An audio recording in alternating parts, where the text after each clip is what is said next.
Olá, meu caro, olá, minha cara, dando continuidade ao nosso projeto Adelante, Lei de Execução Penal. Dando continuidade, coloquei para você aí o artigo 112, que trata da progressão, regra geral de progressão, tá? Regra geral de progressão. Trouxe aqui para você várias exceções, tá? Várias exceções. Então, em relação à mãe gestante, filho criança, ou responsável por criança, ou pessoa com deficiência, o requisito de 1/6 cai para 1/8, desde que preenchido outros requisitos. Ser primário, não integrar organização criminosa, não ter praticado o crime com violência ou grave ameaça, tudo bem? Não ter praticado o crime contra o filho. Mas coloca na tela o nosso requisito geral, tá aí. A pena privativa de liberdade será executada em forma progressiva, com transferência para regime menos rigoroso, a ser determinado pelo juiz, quando o preso tiver cumprido ao menos 1/6 da pena no regime anterior. Tá? Quando o preso tiver cumprido 1/6 da pena no regime anterior. E ostentar bom comportamento carcerário comprovado pelo diretor, respeitadas as normas que vedam a progressão. Tudo bem? Essa é a nossa regra geral. O STJ, levando em consideração o artigo 112, ele diz o seguinte: olha, 1/6 cumprido no regime anterior. Quais são os regimes de cumprimento de pena? Fechado, semiaberto e aberto. Fechado, semiaberto e aberto. Quais são os regimes de cumprimento de pena? Fechado, semiaberto e aberto. Tudo bem? Regime disciplinar diferenciado é regime de cumprimento de pena? Sim ou não? Não. Professor, mas o nome é regime, eu sei. Quais são os regimes de cumprimento de pena? Fechado, semiaberto e aberto. Regime disciplinar diferenciado está no rol? Não. Regime disciplinar diferenciado é uma sanção. Tá? É uma sanção. Perfeito? É uma sanção por uma prática de falta grave. Na verdade, uma das formas de falta grave, né, que é prática de fato definido como crime doloso que causa subversão à ordem e outros demais requisitos. Tudo bem? Artigo 52 da LEP. Prisão domiciliar é regime de cumprimento de pena? Não. Prisão domiciliar é substitutiva do regime aberto. O regime aberto pode ser substituído por prisão domiciliar caso a gente cumpra alguns requisitos. Tá? O regime aberto pode ser substituído. O STJ diz o seguinte, olha, os regimes são fechado, semiaberto e aberto. Para o agente ir para o aberto, para o agente ir para o semiaberto, esse aqui é o semiaberto, tá? Para ele ir para o semiaberto, ele tem que cumprir 1/6 no fechado. Para ele ir para o aberto, ele tem que cumprir 1/6 no semiaberto. Porque esses são os regimes anteriores. Logo, não é possível, esse entendimento ele está balançado, mas ainda sumulado. Então, para a prova vale a súmula. Não é possível a progressão por salto, porque eu tenho que cumprir a pena no regime anterior. Logo, não é possível a progressão per saltum. Tá? Não é possível a progressão per saltum. Professor, se eu estou lá no regime aberto e eu pratico uma falta grave, eu posso regredir diretamente para o fechado? Sim, é possível a regressão per saltum. O que não é possível é a progressão per saltum. Na tela. Tá aí a nossa súmula 491 do STJ, ainda válida. Ela está balançada, tá? O STJ já chegou a decidir não decidiu de forma contrária, mas balançou o entendimento relacionado à progressão per saltum.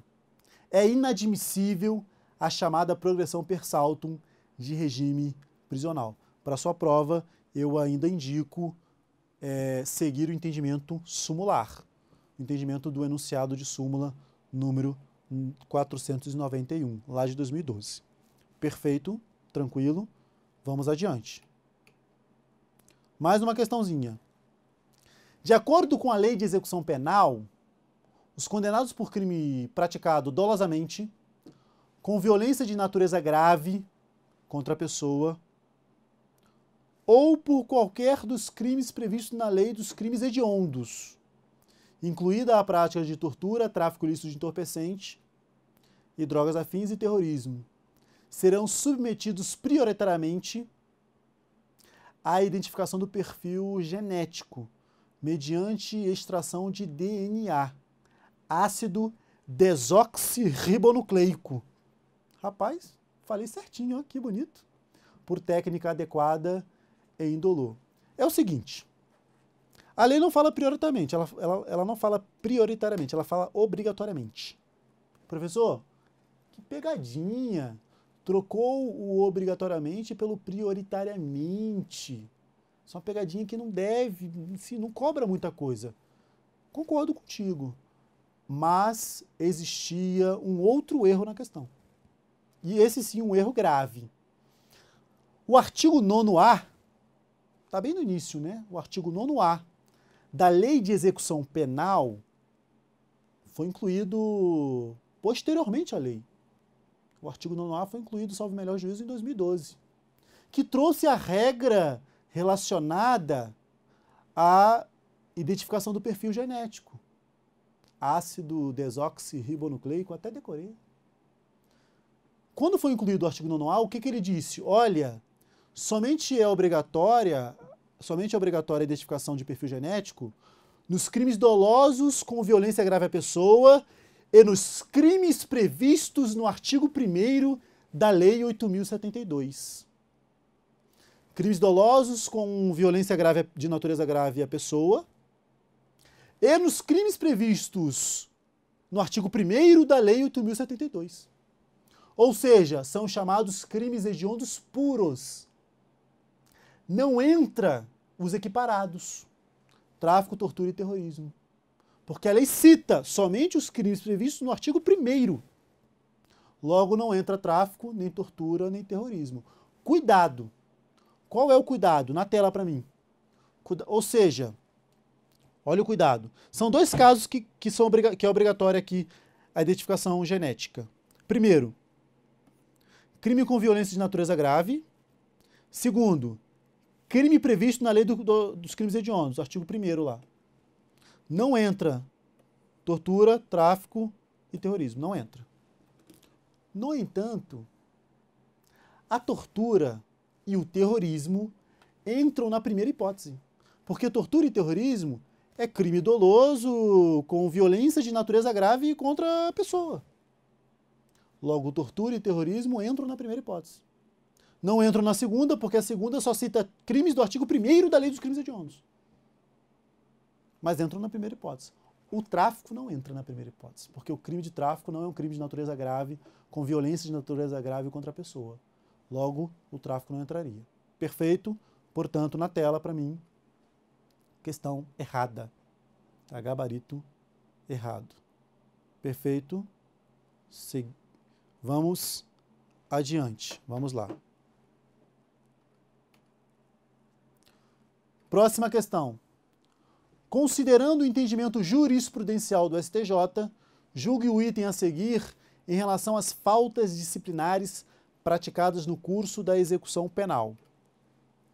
O reconhecimento de falta grave decorrente da prática de fato definido como crime doloso independe do trânsito em julgado de sentença penal condenatória.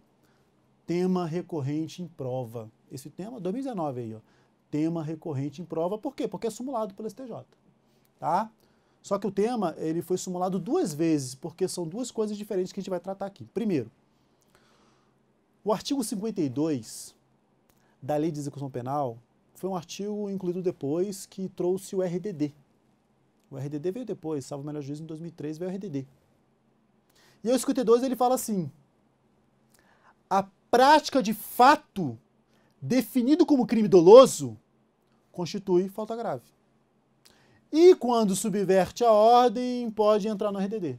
Aí continua para falar do RDD. Mas o início é o seguinte, ó, a prática de fato definido como crime doloso é falta grave. Ponto. Esse é o início. Isso é uma informação. Existem diversas condutas que são faltas graves. A fuga, recusar-se a trabalhar, portar arma imprópria, o cara está lá com uma faca, algo nesse sentido. aparelho sonoro, telefone, celular, falta grave. E a prática de fato definido como crime doloso. A lei não disse praticar o crime doloso. Olha que interessante. A lei não falou praticar o crime, mas sim praticar fato definido como crime doloso. É o fato e não o crime em si. Por que a lei não falou o crime? Porque eu só posso dizer que o agente praticou o crime quando transita em julgado a sentença penal condenatória. Aí sim eu digo que ele praticou o crime, porque antes disso vai ter vigência em relação a ele o princípio da presunção de inocência. Ele não praticou o crime enquanto não transitar em julgado.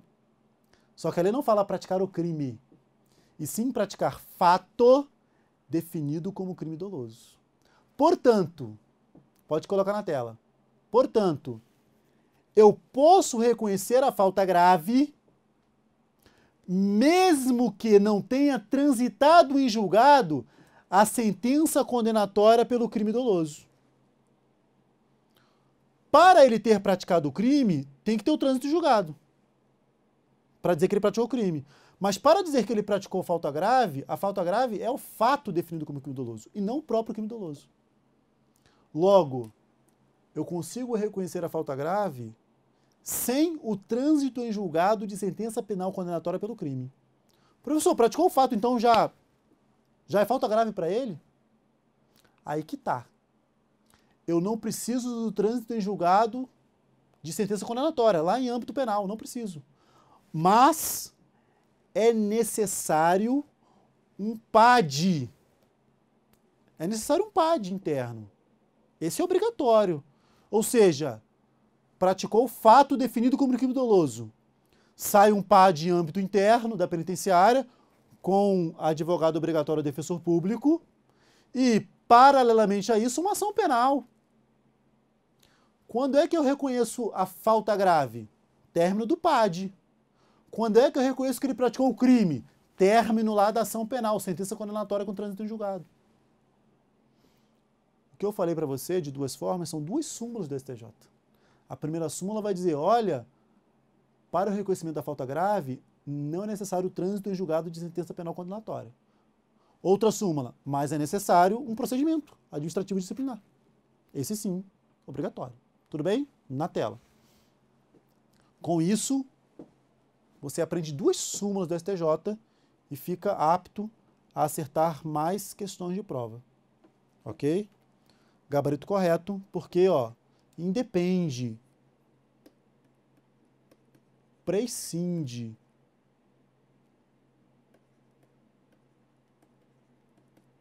independe, prescinde, não é dependente. Coloquei a súmula 526. O reconhecimento de falta grave decorrente do cometimento de fato definido como crime doloso no cumprimento da pena prescinde, não depende, independe do trânsito em julgado de sentença penal condenatória no processo penal instaurado para a apuração do fato. E súmula 533. Olha a diferença. Ó. Para o reconhecimento da prática de falta disciplinar no âmbito da execução penal, é imprescindível a instauração de procedimento administrativo pelo diretor do estabelecimento prisional, assegurado o direito de defesa a ser realizado por advogado constituído ou defensor público nomeado. Tá vendo que as duas súmulas, elas caminham para o mesmo fato, para o mesmo entendimento? Olha, se a falta grave que ele praticou foi um fato definido como crime doloso, o reconhecimento dessa falta grave independe, prescinde do trânsito em julgado de sentença penal condenatória. Ok. Agora, para reconhecer uma falta disciplinar, uma falta grave, tem que ter o processo administrativo interno, que é assegurado o direito de defesa. Ou seja, é obrigatório aqui advogado ou defensor público. Diferentemente de um PAD, para aplicar uma sanção a um servidor público. Porque, neste caso, a presença do advogado é dispensável. A presença do advogado é dispensável. Tudo bem? Na tela. Vamos lá. Duas súmulas, duas questões de prova. Tá aí. 2015, a súmula 533. Outro ponto, monitoração eletrônica. A monitoração eletrônica é um tema que está em alta. Tá? É um tema que está em alta, apesar da inclusão em 2010 na LEP. Mas tem se falado muito em monitoração eletrônica. Tem se falado em muito. Outro dia eu vi um meme na internet que eu achei muito engraçado. O cara estava vendendo, e era verdade, era verdade. O cara estava vendendo uma réplica da monitoração eletrônica. Aí eu pensei comigo, para que ele vai vender uma réplica da monitoração? Para que alguém vai querer colocar um aparelho eletrônico na perna? Para que o cara está vendendo uma réplica? E o cara que estava vendendo explicava, falou, estou vendendo uma réplica de monitoração eletrônica. Para quê? Você que pega ônibus de manhã, você que frequenta lugares complicados, lugares perigosos, se você estiver usando uma monitoração eletrônica, ninguém vai mexer contigo. Você está lá no ônibus de manhã, o cara vem roubar, ele vê na sua perninha, ele não vai fazer nada. Porque existe uma ética entre os bandidos, o ladrão não pode roubar ladrão e tal. Por isso ele estava vendendo uma réplica. O que acontece? A monitoração eletrônica foi incluída em 2010 para vários casos. Praticamente vários casos de liberdade tinha monitoração. Lembrando que aqui é lei de execução penal, tá? Lei de execução penal, ela trata da execução, ela não trata da ação penal. Ah, professor, porque é possível a monitoração eletrônica durante a ação penal? Com uma medida cautelar diversa da prisão? Sim, sem problema. Mas eu estou falando aqui de execução, depois de condenação, tá? Depois da condenação. E aí a lei veio trazendo monitoração para vários casos. A presidência olhou e falou, não dá para colocar monitoração eletrônica em tudo isso. O cara, liberado condicional, monitoração. Qualquer progressão, qualquer forma que ele vá para a rua, monitoração. Não tem dinheiro para tanta monitoração eletrônica. Vamos restringir, vamos vetar. Vários casos foram vetados. E deixou, aí isso cai em prova agora, deixou a monitoração eletrônica para 2 casos. Somente 2 casos na tela. A monitoração eletrônica, ela serve para 2 casos. Quando? Casos de saída temporária e prisão domiciliar. Casos de saída temporária e prisão domiciliar. Ok? Não irei adentrar esse tema agora. Qual o tema, professor? Prisão domiciliar, nem saída temporária. São 2 institutos que têm que ser trabalhados. Prisão, só vou falar de um cuidado. A prisão domiciliar da LEP, da Lei de Execução Penal, é diferente da prisão domiciliar do CPP, artigo 318 do CPP. Diferente. A prisão domiciliar do CPP, ela é substitutiva da prisão preventiva. A prisão domiciliar da LEP é substitutiva do regime aberto. Na LEP, para conseguir prisão domiciliar, a etária basta que o agente tenha mais de 70 anos. No CPP, o agente tem que ter mais de 80 anos. São diferentes. São parecidas? Sim, são parecidas. Mas uma substitui o regime aberto. A outra substitui a prisão preventiva. Uma é durante o processo, a outra já é durante a execução. Essa daqui é da execução.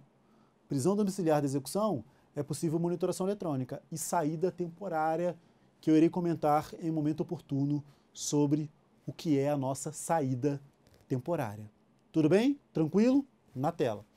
Vamos lá. Questões. 2019 aí. Sobre a monitoração por meio eletrônico no âmbito da execução penal, é permitido ao juiz decretá-la na hipótese de aplicação de pena privativa de liberdade a ser cumprida no regime aberto ou semiaberto, ou concessão da progressão para tais regimes. Certo ou errado? Errado. Somente é possível em saída temporária e prisão domiciliar. Professor, regime semiaberto? Não. Regime aberto? Não. Saída temporária e prisão domiciliar. Ok? Continuando. Mesma ideia. Sobre a monitoração por meio eletrônico no âmbito da execução da pena, é permitido ao juiz decretá-la na hipótese de autorização da saída temporária no regime semiaberto. Já aprenda uma coisa, tá? Já aprenda um detalhe aqui. A saída temporária é um instituto do regime semiaberto. O preso sai e volta. Saidão de Natal, ele sai e volta. Não confunda com o indulto natalino, que ele sai e ele não precisa voltar. Na saída temporária, ele sai e não volta, mas precisa voltar. Na saída temporária, ele sai e volta. No indulto natalino, o indulto extingue a punibilidade. Ele sai e não precisa voltar. Extingue, vai embora. A saída temporária tem que voltar. A saída temporária é um instituto de regime semi-aberto. É um ponto de prova. Não é cabível saída temporária no regime fechado. Tudo bem? Na tela. Gabarito correto, regime semiaberto e prisão domiciliar, é possível a monitoração por meio eletrônico. Famosa aí pulseira eletrônica, né? Eu acho que nosso câmera está usando uma.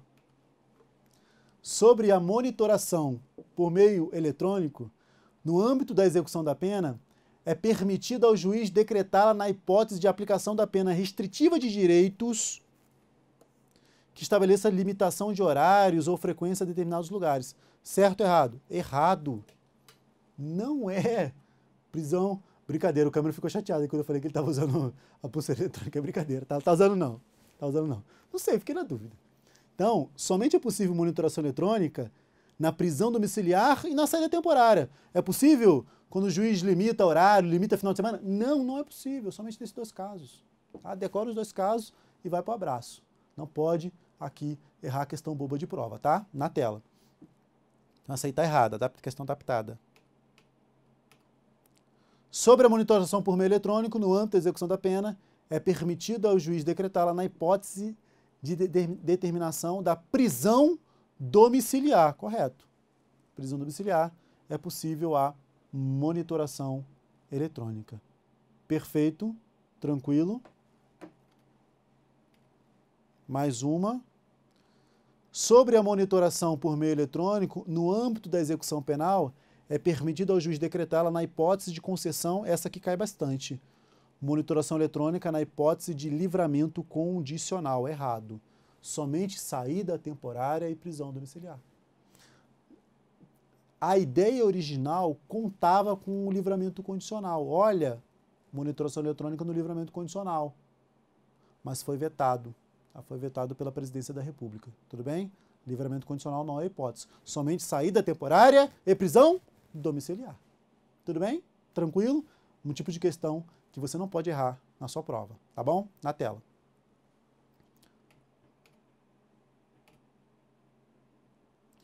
Próximo ponto, classificação.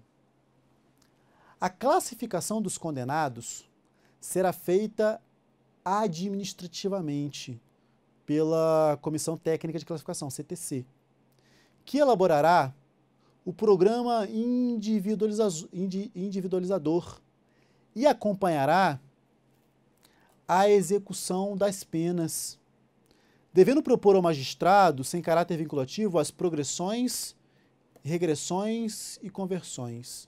Progressões e regressões de regimes, bem como as conversões. Questão maldosa essa daqui, tá? Questão muito maldosa. Previsão da CTC, Comissão Técnica de Classificação. Qual que é a maldade da questão? Ela cobrou um texto de lei. Ela cobrou um texto de lei revogado. O que a CTC podia fazer está aí. Mas esse artigo foi revogado e recolocado outro no lugar. Ele foi atualizado. Pode colocar na tela. Vou colocar aqui para você. Esse é o artigo antigo. Errado. Vou colocar o artigo novo. O artigo novo é o artigo 6º. A questão é o antigo artigo 6º. Na tela está o novo artigo 6º. A classificação será feita por CTC, Comissão Técnica de Classificação, que elaborará o programa individualizador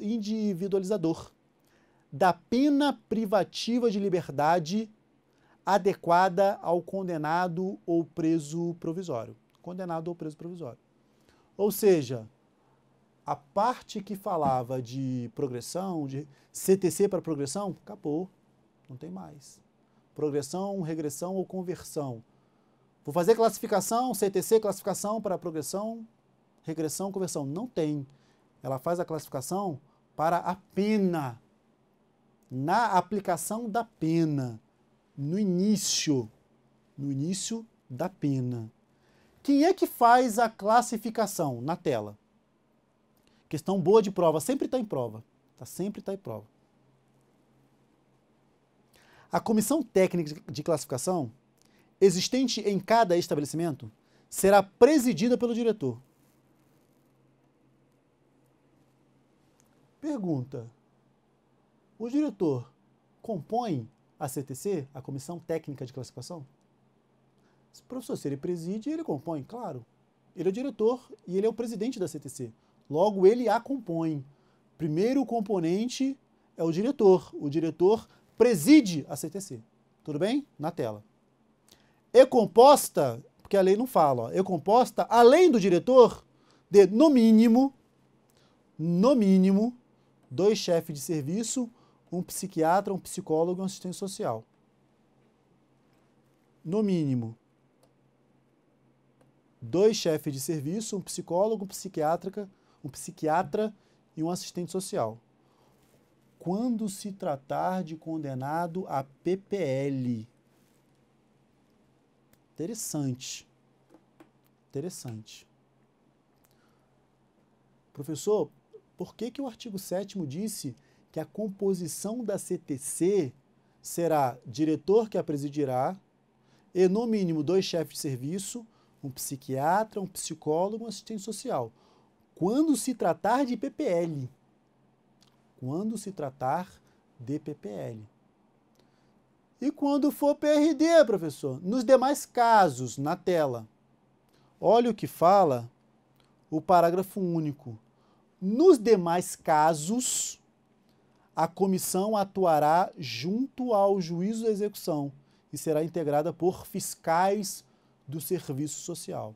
Tá? E será integrada por fiscais do serviço social. A doutrina vai dizer que o artigo 7º, parágrafo único, perdeu um pouco, perdeu sentido, porque o artigo 6º, quando trata da CTC, ele fala: a classificação será feita por CTC, que elaborará o programa individualizador da pena privativa de liberdade. Da pena privativa de liberdade. Vamos ao nosso 8º. O condenado ao cumprimento de pena privativa de liberdade, em regime fechado, será submetido a exame criminológico para a obtenção dos elementos necessários a uma adequada classificação e com vistas à individualização da execução. Parágrafo único. O exame de que trata esse artigo também poderá ser submetido o condenado ao cumprimento da pena privativa de liberdade em regime semiaberto. Perfeito. Vamos destrinchar o artigo 6º, 7º e 8º da LEP. Da seguinte forma. Irei falar da classificação. Irei falar da classificação.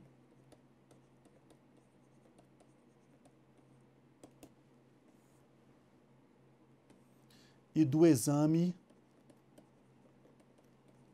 criminológico. Da classificação e do exame criminológico. Muitos professores dizem o seguinte: olha, a classificação ela é objetiva, ela busca dados, informações. E o exame criminológico ele é subjetivo, eu olho a personalidade do agente. Isso não está totalmente correto. Na verdade, a classificação, classificar o agente, eu estou buscando dados, personalidade e antecedentes. A classificação serve para individualizar a pena, buscando personalidade e antecedentes. Logo, antecedentes são dados objetivos, mas também a personalidade. E como é que se busca a personalidade? Exame criminológico. Portanto, o exame criminológico é um braço da classificação. É uma das formas de classificar, é fazendo o exame criminológico. Só que a classificação é maior. ela também busca a parte objetiva, dados, antecedentes, ok?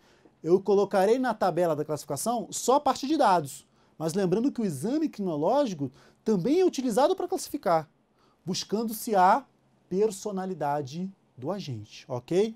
Daremos continuidade nesta tabelinha muito importante para a sua prova no próximo bloco. Tchau, tchau.